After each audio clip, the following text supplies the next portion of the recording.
Meu nome é Alan de Souza Nascimento, né? Filho de Regina do Rosário de Souza, né? E da Ialorixá Carmelita Luciana Pinto, mais conhecida como Mãe Xagui, né? É, eu sou uma pessoa que, tipo, minha família não é de Candomblé, é aquele pessoal católico fervoroso. Minha família, por parte de pai, vem de Santo Antônio de Jesus e minha família, por parte de mãe, é do interior de Salbara. Então, assim, o pessoal é católico fervoroso. E, assim, eu vim descobrir o candomblé na minha faixa de é, 14, entre 14 e 16 anos, né? Que eu comecei a frequentar uma tenda de uma senhora chamada Solange, lá na Baixa do Bonfim, onde o Caboclo Sultão, o Sultão das Matas, é, atendia o pessoal, não era uma casa de candomblé. E aí eu comecei a ir para essas sessões e tal, e acabou que a minha mediunidade foi desenvolvendo e chegou um momento que é, minha cabeça doía tanto que eu saía pela rua, saía de casa, andava pela suburbana sem direção, indo, voltando. E assim, quando minha mãe viu que já estava demais, às vezes eu ficava me torcendo de dor de cabeça na cama. E aí, quando minha mãe viu que tava demais, e aí me instruiu, né? Procurar uma casa de axé. E esse caboclo também me instruiu. E assim, eu conheci uma Yalorixá, que eu sou muito grato a ela, mãe Bebete de Xangô, que é da suburbana. Ela que me acolheu, aí deu esse bori, que aí melhorou a questão da minha dor de cabeça. E aí, o que é que acontece? Logo após esse bori, teve uma festa na casa dela, que aí Oxalá tava tomando rum. Aí a moça que seria minha mãe pequena, porque assim, eu não entendia nada de candomblé, nada. Fui cair assim de paraquedas. Aí falou assim, meu filho, carregue aqui um pouco seu pai. E aí quando botou a xolofã nas minhas costas, pronto. Aí o mundo desabou. Aí eu tomei uns barraventos, o santo não chegou a pegar. Mas assim, eu já fiquei muito, muito mal. E meu atual pai pequeno, nessa época ele já me conhecia. E foi ele que me levou até Xagui. Só que assim, antes de eu chegar até Xagui, eu fui no jogo de Búzios. Hoje essa senhora é falecida, uma mãe de santo lá na Boa Vista do São Caetano, que era o caboclo dela que atendia, o caboclo Dom João. E aí Dom João que falou, olha, você é do Oxalá mais novo. Tanto que eu nem sabia quem era Oxaguian, não fazia ideia que era Oxaguian. Aí eu fui, né, para pesquisar quem era Oxaguian, eu falei, parece que eu sou desse santo mesmo. E aí acabou que meu pai pequeno me levou para o terreiro Tubancé, que foi aonde eu cheguei e conheci Xagui. Quando eu cheguei, eu vi aquela senhora com um rosto sério, me olhando, aí falou, senta aqui, menino. Tanto que ela nem abriu o jogo de búzios pra mim, ela olhou pra mim assim, olhou, você quer saber o quê? Aí eu falei, não, eu vim pra senhora jogar, pra senhora dizer qual é meu santo, o que é que tá acontecendo, porque é, passe a situação ela das dores de cabeça, da espiritualidade tá se aflorando, eu tá vendo coisa, sentindo coisa. Ela falou, oxe, você é do mesmo que o meu. Aí eu falei, qual o mesmo que a senhora? Ela falou, Oxaguian, lembra? Aí eu fiquei assim assustado porque o outro jogo já tinha falado dele. Aí eu falei, é isso mesmo. E aí eu perdurei muitos anos de Abiano, terreiro Tubancé, até que eu vim me iniciar. E tem algo muito, assim, que eu acho, não digo nem que exclusivo, mas assim, Xagui, é, ela quando morreu agora, ela faz 3 anos de falecida, ela morreu com quase 90 anos de santo. E eu fui o primeiro filho de Oxaguian da casa dela, o primeiro filho de Oxaguian dela. Então, assim, quando falou que tinha um Iaú de Oxaguian recolhido no terreiro Tubancé, foi o comentário na liberdade toda, e assim, e algumas adjacências. No dia da minha saída, o terreiro estava extremamente socado. A rua estava parecendo o carnaval. Muita gente, muita gente, muita gente. E assim, é, meu período inicial dentro do candomblé Foi um período assim, o pessoal como uma casa antiga, né? Quando você chega aqui já tem muita gente dentro de um terreiro, muita gente no terreiro, então o que acontece? Muita gente antiga, você tem que ser submisso, né? Submisso mesmo. Como eu estava citando, de a gente passar na mesma altura de uma pessoa de um Ogândia, não existia isso. Empurrava assim a gente para baixo, bora, se abaixa. Tudo era reza, tudo era paó, cachorro, entre outras coisas, paó, tudo. Qualquer besteirinha o santo pegava, às vezes as pessoas estavam brigando lá na cozinha, a gente nem sabia o que estava acontecendo, o santo pegava, e assim, é, e aí eu vim entender, né, que depois que eu me iniciei, minha mãe carnal, ela é falecida também, muito, ainda tem uma coisa muito incomum, minha mãe morreu no mesmo ano que Xagui morreu. Minha mãe morreu em um mês, Xagui morreu no outro. Eu perdi minhas duas mães no mesmo ano. Para mim foi doloroso demais. E assim, eu vim descobrir logo quando eu me iniciei, até pontuar isso, que eu tenho a minha família carnal por parte de mãe, a, a avó da minha avó, ela foi achada no mato, lá pro lado de Salvara. E assim, minha avó, ela não é iniciada, não é de candomblé, mas assim, o caboclo pega ela dentro de casa. E minha mãe, quando nasceu, é, minha mãe carnal, minha mãe sangra, os olhos não descia lágrima, descia sangue. Aí antigamente no interior, quando as crianças nasciam assim, eles já velavam a criança na cama, imaginando que a criança ia morrer. E eu, quando eu nasci, eu tinha muito problema de saúde. E aí isso eu descobri logo após a minha iniciação. Minha mãe me disse, porque tem um lugar chamado Nissalbara que chama Milagres. É um caminho muito para dentro das matas lá, que eles consideram como sagrado, porque tem uma gruta, uma pegada de uma pessoa assim, de uma pedra que é em pé.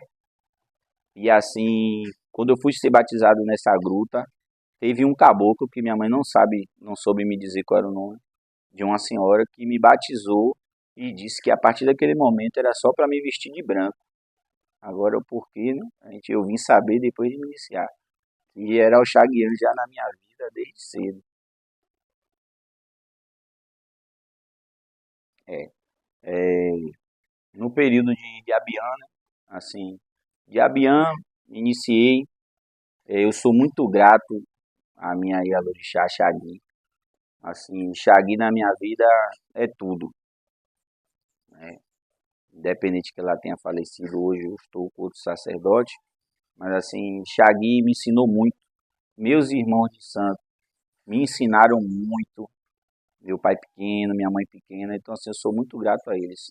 Não foi fácil, né? Porque assim, eu entrei no candomblé sem saber de nada. Eu fiz santo sem saber de nada, eu não sabia uma reza, não sabia nada. Então assim, para mim foi difícil é, aquela submissão, né? Vamos dizer, a submissão de ter que abaixar a cabeça, de ter que se abaixar para tudo. Mas assim, com o tempo eu me acostumei, né?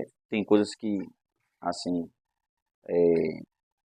a educação, né? O rumbê de axé de antigo, de pessoas antigas é difícil. Você vê aquela pessoa chamar a sua atenção, minha mãe chamava a atenção mesmo. Ah, não sei o quê, na frente de todo mundo, mas assim, de uma certa forma é tudo um aprendizado para gente, tá entendendo? Assim, não foi fácil. Os primeiros anos mesmo foi muito difícil, muito difícil. Várias situações de eu ter que trabalhar lá no terreiro. Às vezes tinha um calendário muito extenso de obrigações assim, sequencial. E assim, muitas vezes eu chegava do trabalho, quando eu botava a porta no pé do terreiro, o santo me pegava, porque já estava virando para o santo. Aí, tipo, eu já acordava quase no meio da madrugada, para descansar um pouco para sair para trabalhar de manhã. Então, assim, não foi fácil, não foi fácil. Ter um rumbê que muitas vezes severo, né? Não é dizer que foi ruim, mas assim, sei ser submisso a muitas coisas que às vezes você pode até não concordar, mas tem que abaixar a cabeça e de uma certa forma é um aprendizado pra gente. A Oxalá na minha vida é tudo. Oxalá na minha vida é tudo. Eu, como eu disse, quando eu cheguei no Candomblé, eu não conhecia. Não conhecia porque eu não conhecia essa questão de orixá, via falar por alto, mas Oxaguian na minha vida é tudo. Tudo, tudo, tudo. E assim, depois que eu cheguei no Candomblé, eu comecei a entender que ele já mostrava que era meu pai desde cedo, né? Essa questão de eu ser batizado, de o caboclo dizer que tinha que me vestir de branco, de eu ser o primeiro filho de santo de Oxaguian de Xagui. Você chegar em uma casa de uma orixá que tinha mais de 70 anos de santo, 80 anos de santo, e ela nunca ter raspado uma pessoa do mesmo santo que o dela, estava todo mundo radiante, meus irmãos de santo radiante, ela radiante por ter iniciado uma pessoa do orixá dela. E assim, Oxalá na minha vida é tudo, tudo, tudo, tudo. Oxalá na minha vida é indescritível. Ele está presente em todos os momentos, em tudo.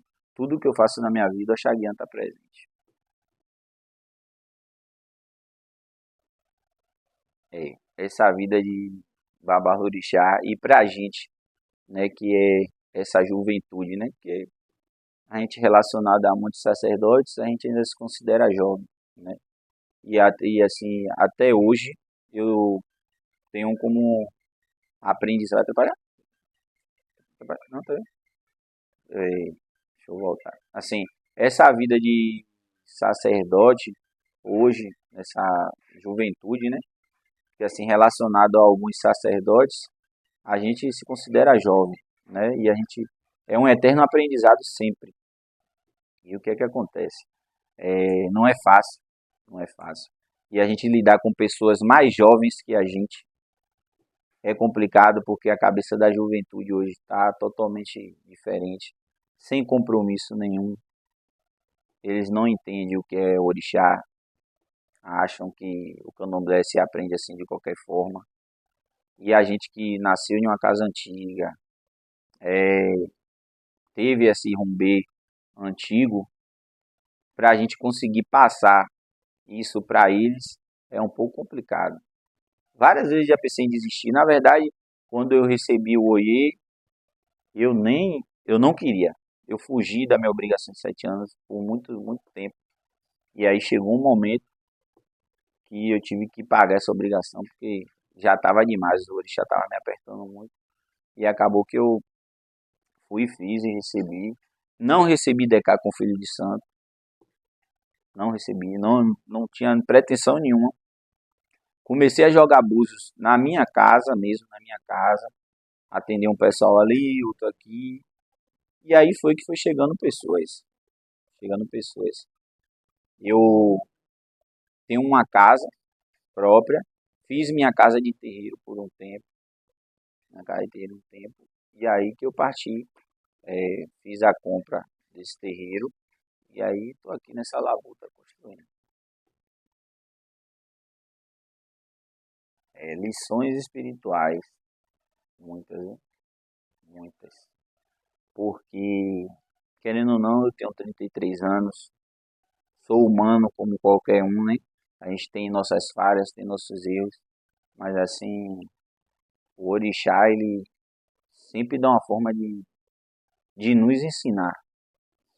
Eu sou muito sensitivo, principalmente aos espíritos da minha casa.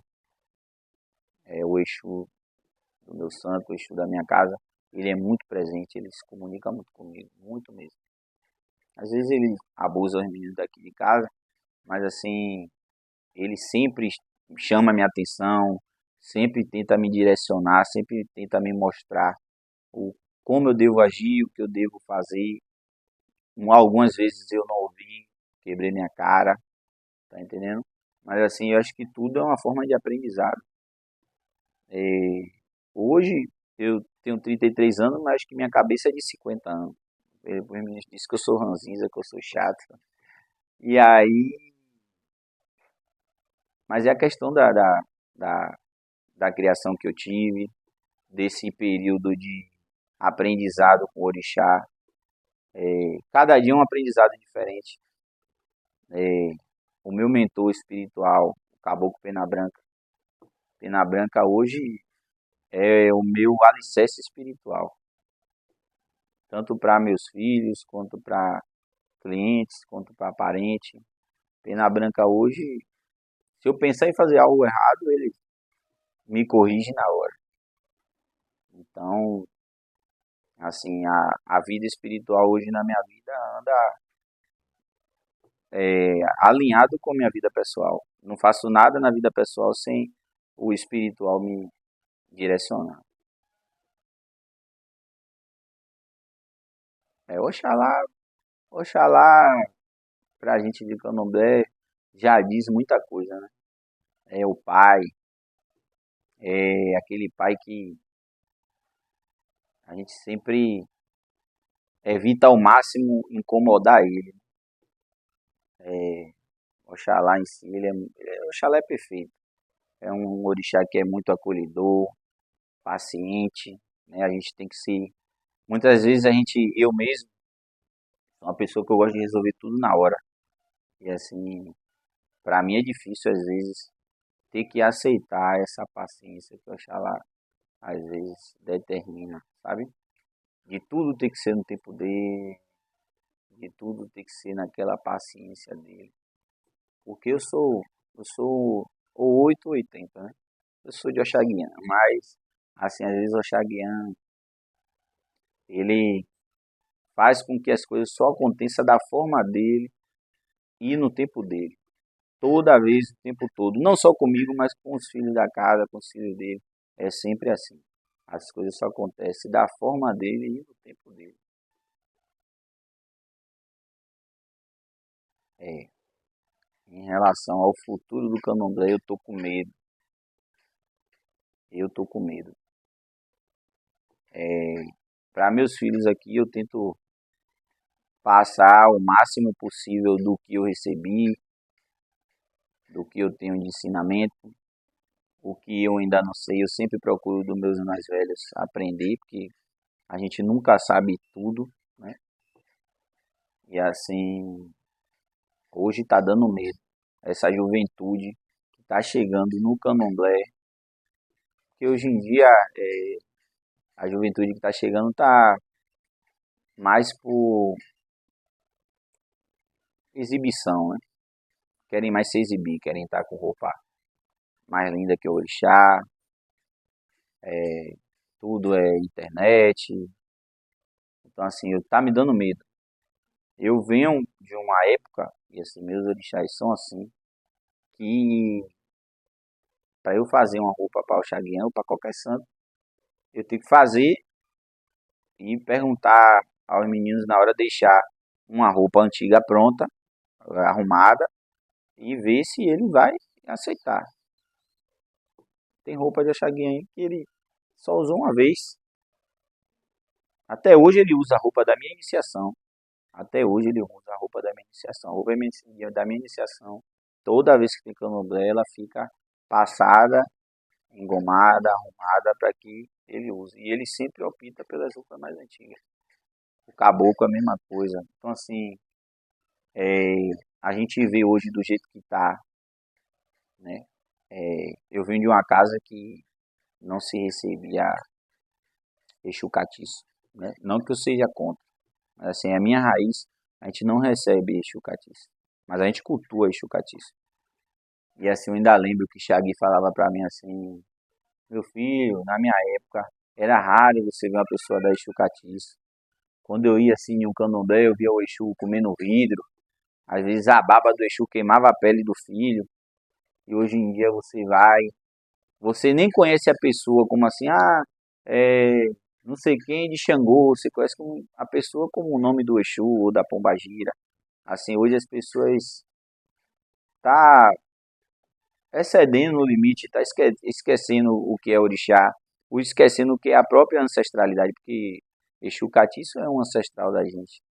Então, assim, estão modificando tudo no candomblé e esse segmento que o candomblé está tomando, para a gente, né, que tenta preservar a tradição, tá sendo complicado de aceitar.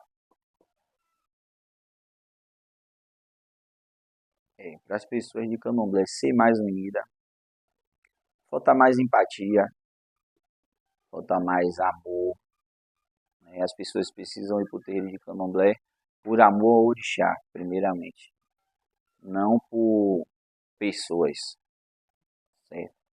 Hoje a fofoca destrói o Candomblé. Hoje o ego, vamos dizer assim, que eu acho que é o que mais está destruindo o Candomblé, porque é um querendo ser melhor que o outro, um querendo ser mais que o outro. Então, assim, é, as casas precisam ser mais unidas. É isso que está destruindo o Candomblé. É um pai de santo, uma mãe de santo querendo destruir um ao outro.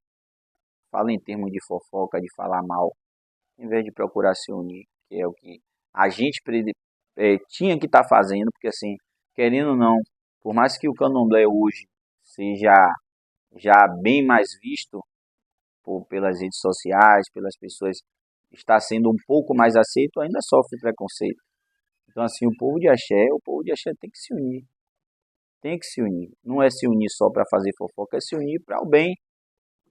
Tá entendendo? Se unir para poder as casas antigamente, é, quando se ia para uma casa de candomblé de um amigo, levava os filhos de santo tudo.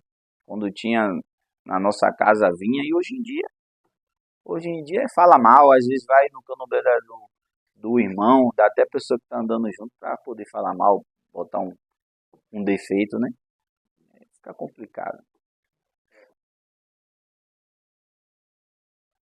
O pessoal que vinha chegar a casa, que venham em missão de paz, que venham à procura primeiramente de amor, de chá, de dedicação, que é hoje o que a gente mais precisa, pessoas dedicadas. Porque para a gente ser de candomblé, a gente tem que muitas vezes abdicar do nosso tempo. Deixar uma festa de lado, deixar um aniversário de lado, ou alguma coisa pessoal, para às vezes estar no terreiro. E é isso que as pessoas hoje não querem, né? Abdicar de suas farras para poder estar no terreiro. Tratando um bicho, limpando, porque casa de candomblé é trabalho. Não é só aquela parte bonita do barracão onde o orixá tá dançando, onde tá cantando. Por trás disso, nos bastidores, muitas das vezes não, 99% das casas de candomblé, os filhos de santo, quando estão no barracão todos arrumados e bonitos ali recebendo o santo, 90% do povo da casa tá todo mundo rezando para acabar o candomblé para poder descansar. Então, assim, as pessoas que vão se achegar, venham primeiro em missão de paz, é, aceitar viver em comunhão com outras pessoas, em harmonia, né? Aqui com meus filhos, eu sempre procuro que se sintam em família, da mesma forma que a família carnal, a família espiritual. Se tratem como irmãos, se tratem como pai, como mãe, em qualquer lugar. E sejam unidos, né? Porque antes de tudo a casa de candomblé tem que ter união, amor e respeito. Então, para as pessoas de candomblé, é a mensagem que eu já tinha falado, que vocês sejam mais unidos, que as casas se unam mais em prol do bem, em prol do aprendizado, em prol da educação. Os sacerdotes e sacerdotisas, né? Seja ele pai de santo, mãe de santo, ogã, equede, cargo, procurem passar para os seus sucessores, as pessoas que estão chegando, algo bom, um aprendizado que você realmente teve, sem invenção. E as pessoas que são observadores do candomblé, que admiram o candomblé, antes de vocês julgarem o candomblé, porque a gente ouve muita coisa do candomblé que não é verdade. Procure conhecer uma casa, procure conhecer o sacerdote ou sacerdotisa. Ao você procurar uma casa, olhe quem é o pai de santo, olhe quem é a mãe de santo, olhe de onde veio, olhe quem é a pessoa, frequente a casa, antes de tomar qualquer decisão, para ver se é realmente aquilo que você quer, se é realmente no meio daquelas pessoas que você quer viver, até para você entender o que é o candomblé, entender o que é o candomblé. Porque, como eu disse, candomblé é trabalho. Tem a parte maravilhosa. Eu amo viver de orixá, amo. 10 vidas que eu vim à Terra, 10 vidas eu quero ser de candomblé. E quero ser de axé.